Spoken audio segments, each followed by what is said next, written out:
Elle est passée par l'ONU ou le Quai d'Orsay avant d'être nommée représentante permanente de la France auprès de la communauté du Pacifique et du programme régional océanien de l'environnement. Véronique Lacon, Roger Lacon, bonsoir. Bonsoir.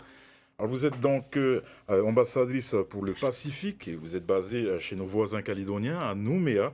C'est une première pour une fonction comme la vôtre. Oui, c'est la communauté du Pacifique existe depuis 1947. Tous les ambassadeurs de France auprès de la communauté du Pacifique étaient basés à Paris. Et il y a à Paris trois ambassadeurs de bassin, un ambassadeur pour l'Atlantique, un pour l'océan Indien et un pour le Pacifique. Et c'est la première fois que l'ambassadeur pour le Pacifique est basé dans le Dans le Pacifique. Pacifique. Et votre présence dans la région traduit-elle une volonté d'impliquer davantage les collectivités du Pacifique dans l'action diplomatique française? Exactement, c'est absolument le but. On s'est rendu compte que de Paris à 25 heures de voyage, c'était au fond plus compliqué malgré tous les moyens technologiques à notre disposition de coordonner les positions entre les trois territoires français et l'État qui sont membres de ces organismes régionaux, la communauté du Pacifique, le programme régional océanien pour l'environnement, l'agence du Forum des îles du Pacifique pour les pêches, le Forum des îles du Pacifique. Dans la plupart des organisations, nous sommes tous les quatre membres. Donc en gros, chacun a son micro et sa pancarte. Au Forum des îles du Pacifique, les deux territoires, Nouvelle-Calédonie et Polynésie française, sont membres. Le Wallis et Futuna sont observateurs. Et nous, l'État, nous sommes partenaires de dialogue. Donc l'idée, c'est vraiment de faire de ces quatre délégations un avantage, une force, et surtout pour l'État d'apporter toute la force de sa diplomatie traditionnelle à l'avantage des territoires et de la politique extérieure des territoires, sachant que les relations extérieures sont une compétence partagée entre l'État et le pays pour la Polynésie et le gouvernement de Nouvelle-Calédonie. Vous êtes justement ambassadrice de France dans le Pacifique, mais concrètement, qu'est-ce que vous pouvez apporter à la Polynésie? Alors, pour la Polynésie, il y a, en réalité, c'est pour la Polynésie autant que pour la Nouvelle-Calédonie et Wallis et Futuna. C'est faire de sorte que cet engagement de la France dans le Pacifique, à travers ses moyens économiques, ses moyens diplomatiques et juridiques, ses moyens de développement, d'assistance humanitaire, soit au service concret de ce que aussi les collectivités du Pacifique veulent apporter aux autres États du Pacifique, parce que soyons clairs, les territoires français du Pacifique sont assez souvent beaucoup mieux dotés de beaucoup de manières et avec beaucoup de moyens que les petits États insulaires du Pacifique. Donc c'est apporter à travers le pays, comme vous dites ici, le gouvernement de Nouvelle-Calédonie, des axes de coopération avec les autres États. Et vice-versa, on voudrait faire bénéficier à la Polynésie, à la Nouvelle-Calédonie, à Wallis et Futuna, de tout ce que possèdent, de tout ce qu'ont comme culture, comme savoir-faire les autres États insulaires du Pacifique. Wouter Broederson a annoncé son intention d'ouvrir trois représentations de la Polynésie dans la zone Pacifique. Allez-vous soutenir ce projet? Oui, absolument. Le schéma existe déjà avec la Nouvelle-Calédonie. Le gouvernement de Nouvelle-Calédonie a des délégués dans toutes nos ambassades de France dans le Pacifique. Un délégué de Nouvelle-Calédonie qui a accès au réseau diplomatique, qui participe aux réunions de service dans les ambassades. Et donc ce que nous proposons au gouvernement de Moetai Brotherson, à sa diplomatie, c'est d'avoir un délégué de la Polynésie française dans nos ambassades aussi. Je crois que Moetai Brotherson a annoncé des délégations au Canada, parce il y a, semble-t-il, beaucoup d'étudiants polynésiens au Canada, en Nouvelle-Calédonie et aux Fidji. Donc nous avons proposé que ces délégués soient hébergés dans nos ambassades.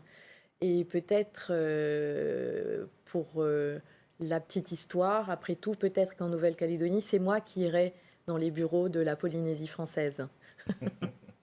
Et quels seront pour vous donc les dossiers secteurs prioritaires cette année pour vous, pour le comité? Alors, les secteurs prioritaires, la priorité, c'est vraiment de travailler ensemble.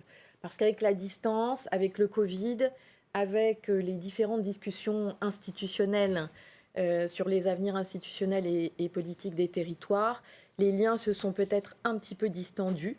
Et je constate depuis que je suis arrivée, au mois d'octobre, que le contact réunit et que rien de tel que de discuter des sujets et d'avoir des projets communs. Donc mon objectif, c'est d'avoir le plus possible de propositions communes, les 4 délégations ensemble, dans toutes les organisations. Nous commencerons par proposer la création d'un fonds pour l'audiovisuel à la communauté du Pacifique, en nous basant sur l'expérience du FIFO. Vous venez de célébrer la 21e session du FIFO. Les prix ont été distribués hier.